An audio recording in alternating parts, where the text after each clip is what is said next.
In 2026, the smartest people won't be the loudest, they'll be the quietest and the most prepared. See, in life, trees that bear fruit bend down, empty vessels, they make the most noise. If you keep announcing your moves, the world starts voting on your life, and the moment people vote, doubt enters, comparison enters, pressure enters. Today, I want to talk about one forgotten superpower: moving in silence, working so quietly that success becomes the announcement. When you keep everything loud, your mind becomes noisy as well. And when the mind is noisy, energy starts leaking without you realizing it. Silence protects your energy because energy is sensitive. It responds to attention. Where attention goes, energy flows. The moment you tell people what you are planning to do, something very strange happens inside you. Your brain receives a false sense of achievement. You haven't done the work yet, but the appreciation, the reactions, the wow, and the great idea start arriving early. And when reward comes before effort, discipline weakens. This is why many people feel motivated after talking about their goals. But a few days later, they feel empty, not tired from work, tired from stalking. Every conversation costs energy. Every explanation costs energy. Every justification costs energy. And when you explain your dreams to 10 people, you are not multiplying motivation, you are dividing focus. Silence is not weakness. Silence is conservation. Think about your phone battery. If you keep too many apps running in the background, the battery drains faster. Even if you are not using the phone. Your mind works the same way. When too many people know your plans, their expectations, questions, doubts, jokes, and comparisons keep running in the background of your mind. Did they approve? What will they say if I fail? What if I change my plan? What if I disappoint them? This mental noise quietly steals your strength. Silence protects you from unnecessary emotional expenses. Because not every reaction is supportive. Some reactions are not negative, but they are heavy. They make you start proving instead of progressing. And let me tell you something very honest. Most people don't listen to understand you. They listen to measure themselves against you. Some will compare.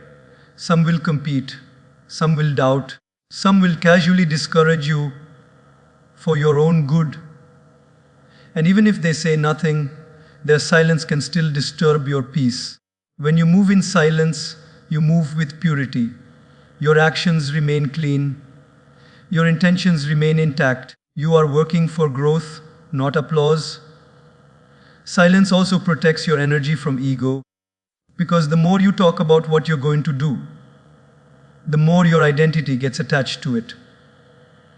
And when identity gets attached, fear increases. Now it's no longer I am trying something. Now it becomes this is who I am, Paul. So if you fail, it feels like you failed, not the attempt.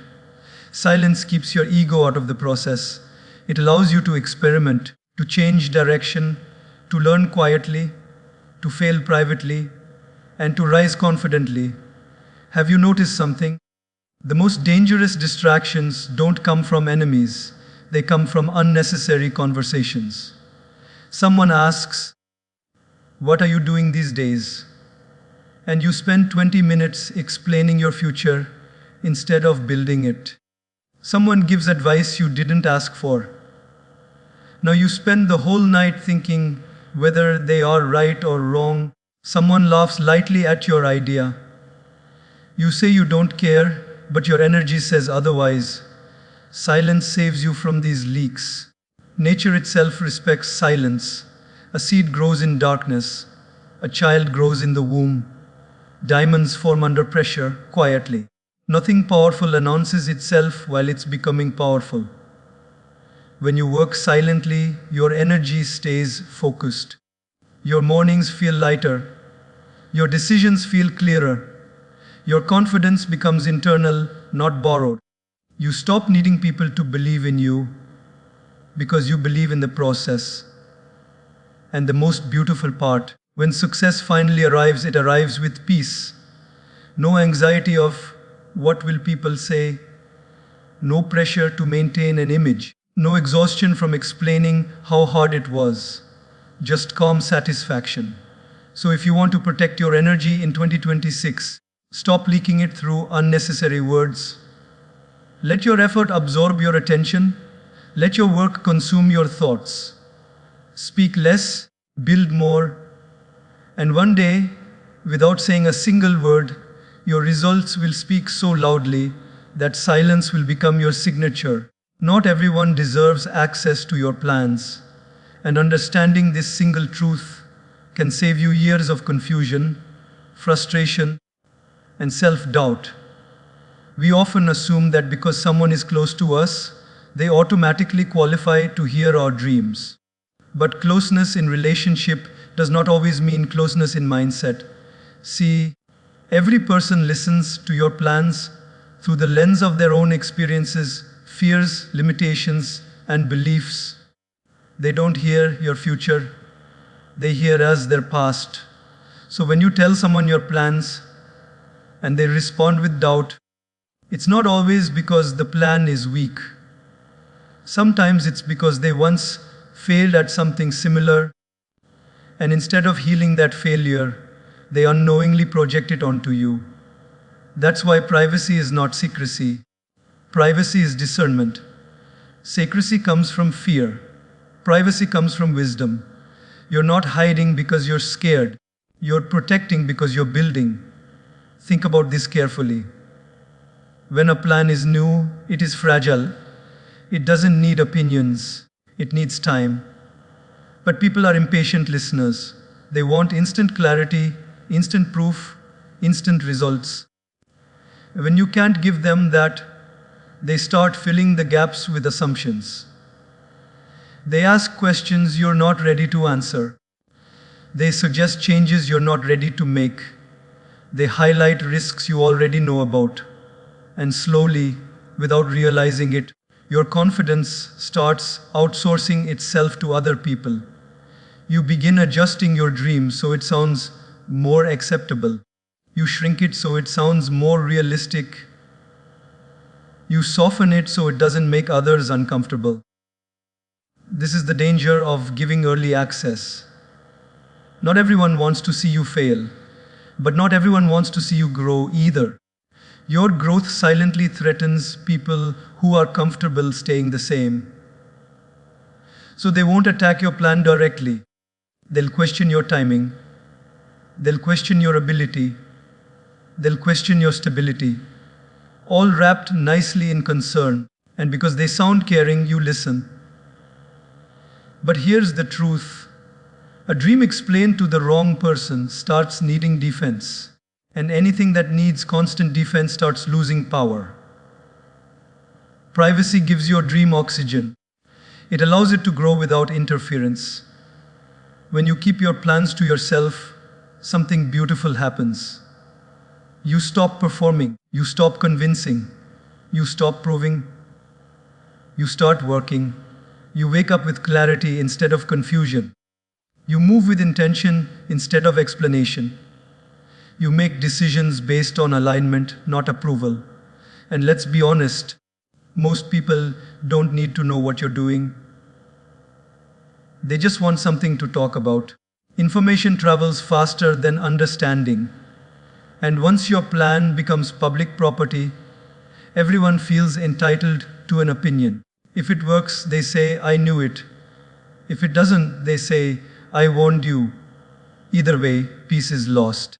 If privacy protects your peace, it also protects your flexibility.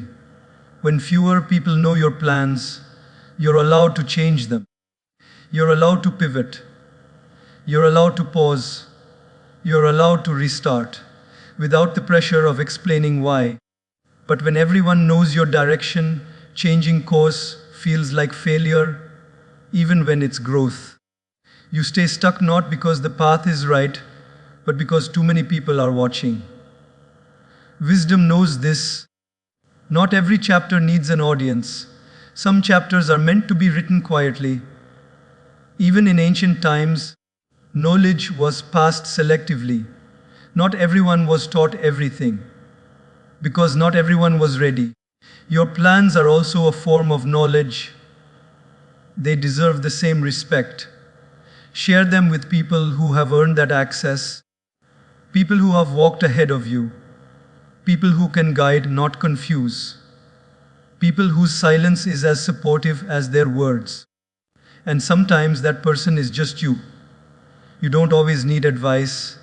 Sometimes you need trust in yourself. Privacy strengthens self-trust. It tells your mind, I don't need permission to begin. It tells your heart, I don't need applause to continue. And when the results finally appear, they appear grounded, stable, undeniable. No debates, no explanations, no long speeches, just quiet confidence. So remember this, your life is not a group project. Your destiny does not need a committee. Choose silence not because you're afraid to speak, but because you're serious about becoming. Let people meet these result, not the rehearsal. That is not secrecy. That is maturity. Progress loves quiet environments because real growth is delicate before it becomes strong. When something is new, it needs protection more than promotion. Noise creates pressure, and pressure too early can break what is still forming. Think about how learning actually happens. When you are trying something new, your mind is experimenting, failing, adjusting, and understanding. This process is slow, internal, and deeply personal. It does not perform well under observation. The moment too many eyes are watching, you stop learning freely. You start acting carefully. You become less curious and more cautious. Quiet environments give you permission to be imperfect. In silence, you are allowed to make mistakes without embarrassment. You are allowed to ask foolish questions without judgment. You are allowed to try again without explaining why the first attempt failed. But when progress becomes public, mistakes feel heavier, every error feels recorded, every delay feels like a disappointment. And so, instead of moving forward honestly, people start pretending to move forward confidently. Silence removes that performance pressure. A quiet environment also protects you from comparison. When you work loudly, you constantly measure yourself against others. Their speed becomes your stress, their success becomes your insecurity. But growth has its own rhythm. Some paths require patience, some require endurance, some require long periods of invisible effort. In silence, you respect your own pace. You stop rushing outcomes just to look successful. You stop forcing timelines that are not aligned with your reality. You stop chasing validation instead of mastery. Noise pushes urgency, silence allows depth, and depth is where real progress happens. Quiet environments help you develop skill instead of image. When no one is watching, you focus on getting better, not looking better. You spend more time practicing than posting, more time refining than explaining, more time building foundations than decorating walls. And foundations are not glamorous. They are repetitive. They are boring. They require consistency without applause. Only silence supports that kind of work. There is also emotional safety in quiet progress. When no one knows exactly what stage you're in, you feel less pressure to be strong all the time. You don't have to pretend confidence when you feel unsure. You don't have to smile when you feel stuck. You don't have to justify slow days. This emotional honesty keeps burnout away. Many people don't fail because they are incapable. They fail because they are exhausted from pretending. Quiet environments allow you to be real. They also sharpen focus. When you're not constantly updating people on your journey, your attention stays with the journey itself. Your mornings become intentional. Your evenings become reflective. Your mind stops rehearsing explanations and starts reviewing actions. And with focus comes clarity. Clarity about what works, clarity about what doesn't, clarity about what needs to change. Noise distracts you with reactions. Silence connects you with reality. Progress also needs space to mature. Just like fruit picked too early lacks sweetness, growth revealed too early lacks stability. You might achieve something quickly, but without depth, it doesn't last. Quiet growth takes longer, but it holds stronger. It allows confidence to develop from competence, not compliments. It allows discipline to form without external pressure. It allows identity to emerge naturally, not artificially. And when confidence comes from inside, it doesn't shake easily. Quiet environments also protect your motivation. When progress is private, motivation comes from purpose, not praise. You work because it matters to you, not because people are watching. This creates consistency. And consistency, not intensity, creates lasting success. When the environment is quiet, setbacks don't feel public. They feel instructional. You don't panic when something doesn't work. You analyze it, you adjust, you continue. But in noisy environments, setbacks feel humiliating. They trigger self-doubt and defensiveness. Silence removes that emotional weight. And finally, quiet progress builds inner stability. You learn to trust the process without needing reassurance. You stop asking, "Am I doing enough?" You start asking, "Am I doing what matters?" This shift changes everything. When progress matures in silence, the outcome speaks with authority. Not because it was announced, but because it is solid. People don't need explanations. They feel the substance. So if you want real progress, create quiet around your efforts. Protect your early stages. Respect your pace. Let your growth happen where there is less noise and more truth. Because what is built quietly stands confidently when it finally steps into the light. People test your ideas before life does, and that is often where the damage begins. Life tests you with experience. People test you with opinions. And the problem is, opinions come early, loud, and without responsibility. When you share an idea with someone, they don't test it the way reality will. They don't test it with effort, patience, or commitment. They test it with assumptions.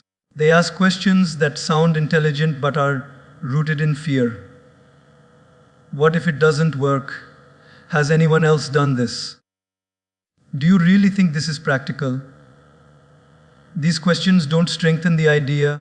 They shift your focus from building to defending. Instead of exploring possibilities, you start justifying choices. Instead of improving the plan, you start explaining it. And slowly, the energy that should have gone into action gets consumed by arguments that lead nowhere. Life's tests come with lessons. People's tests come with doubts. And when doubts arrive before discipline is built, they shake you.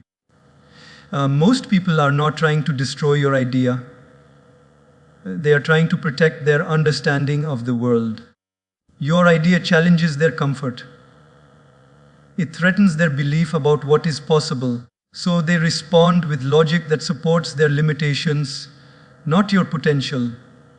They test your idea using their courage, not yours. Their risk tolerance, not yours.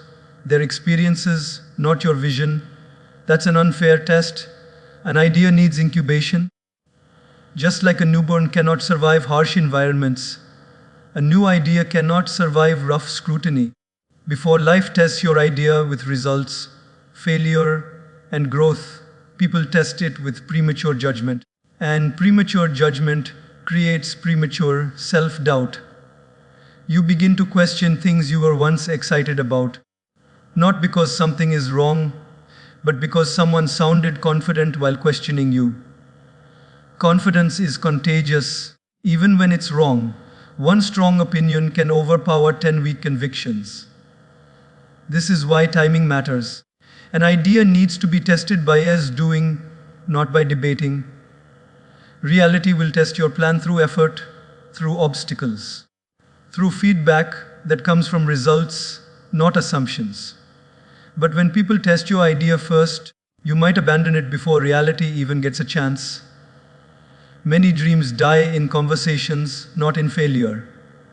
You walk away thinking, maybe this isn't for me, when the truth is, maybe this wasn't for them. Life's tests are honest. They show you what works and what doesn't. People's tests are emotional. They reflect fear, jealousy, confusion, or limited exposure. And because they speak with concern, you listen. But concern without understanding becomes limitation. When too many people test your idea early, you lose ownership of it. It stops feeling like a personal calling and starts feeling like a group approved project. You begin modifying it to reduce criticism instead of increasing effectiveness. The edges get softened. The ambition gets trimmed. The originality gets diluted. Eventually, the idea becomes safe, and safety kills greatness. Life would have tested your idea with resistance that builds resilience. But people test it with doubt that builds hesitation. Hesitation is dangerous. It slows momentum, it weakens commitment, it invites procrastination disguised as thinking it through. And while you're thinking, time moves on. Another damage caused by early testing is confusion. Different people test your idea in different ways. One says it's too risky. Another says it's not ambitious enough. One says, start now. Another says, wait for the right time. And now your mind is split. Instead of one clear direction, you carry 10 conflicting voices. Instead of inner guidance, you have external noise. Life tests are linear, people tests are chaotic. Life says, try this, see what happens, adjust. People say, what if, what if, what if? And too many what ifs stop the let me try. Silence protects your idea from unnecessary testing. It allows you to take it to the only examiner that matters, experience. When life tests your idea, it doesn't judge you, it trains you. Failure becomes feedback, difficulty becomes skill, delay becomes discipline. But when people test your idea, failure becomes embarrassment, difficulty becomes self-doubt, delay becomes shame. That emotional weight is heavy. And finally, understand this, life will test you anyway. You cannot avoid that exam, so don't add extra exams from people who won't sit with you during the preparation. Let your ideas face reality first. Let them grow through action. Let them earn confidence through results. And when people finally see what you've built, they won't ask questions. They'll ask how you did it. That is when testing turns into respect. Execution matters more than explanation because life rewards what is done, not what is discussed. Many people are brilliant talkers. They can explain their vision with passion, detail, and confidence. They can describe what they do, how they will do it, and why it will work. But explanation, no matter how impressive, does not create outcomes. Action does. The danger with too much explanation is that it creates an illusion of progress. You feel productive because you spoke confidently. You feel accomplished because people listened. But when the conversation ends, nothing in the real world has changed. Execution is quiet. It doesn't feel dramatic. It doesn't always feel inspiring. Most days, it feels repetitive and uncomfortable. That is why many people prefer explaining over executing. Explanation feeds the ego. Execution feeds the future. When you explain your plans repeatedly, you start mistaking clarity for commitment. You assume that because you understand your goal well, you are close to achieving it. But understanding and doing live in different worlds. Life doesn't measure intentions, it measures movement. You can explain a workout routine perfectly and still be unhealthy. You can explain a business idea clearly and still be broke. You can explain discipline beautifully and still be inconsistent. Execution closes that gap. Another reason execution matters more is because explanations invite opinions. Every explanation opens the door to feedback, wanted or unwanted, and once feedback enters, focus starts shifting. Instead of asking, "What should I do next?" you start asking, "What will people think?" This slows momentum. Execution, on the other hand, creates its own authority. When something is working, it doesn't need defense, it doesn't need validation. Results speak without effort. There is also humility in execution. When you stop explaining and start doing, you accept that learning will happen on the way. You allow reality to shape your understanding instead of trying to control perception. Explanation tries to manage image, execution builds substance, and substance lasts. Execution also builds confidence the right way, not the loud, fragile confidence that depends on praise, but the quiet confidence that comes from knowing you can show up even when no one is watching. Every small action completed strengthens self-trust. Every task finished becomes evidence that you can rely on yourself. This kind of confidence cannot be shaken by criticism. When you explain too much, you become attached to expectations. You start carrying the pressure of delivering what you promised. And pressure, when self-created, drains joy from the process. Execution frees you from that pressure. You are no longer trying to meet expectations, you are responding to reality. Reality doesn't care what you said you would do.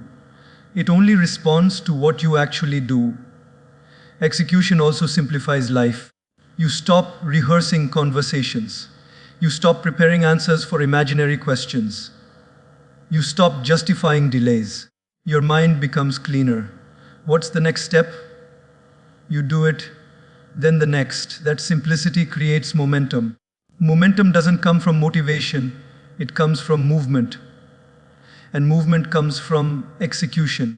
Another important truth is that explanation often comes from insecurity. When we are unsure, we talk more. We explain to convince others, and sometimes to convince ourselves. But when you are executing consistently, you don't need to convince anyone. Your direction becomes clear through your actions. People stop asking, "What are you planning?" They start noticing, "You're really serious about this." Execution changes how people treat you. Not because you spoke differently, but because you moved differently. Also, explanation fixes ideas in the mind. Execution allows ideas to evolve. When you explain something publicly, you feel pressure to stick to it. Even if you learn something better later, execution keeps you flexible. You adjust based on results, not reactions. This adaptability is powerful. Life is unpredictable. Plans change, conditions shift. Execution keeps you aligned with reality instead of stuck in old explanations. And finally, execution respects time. Time doesn't wait for clarity, confidence, or perfect understanding. It moves.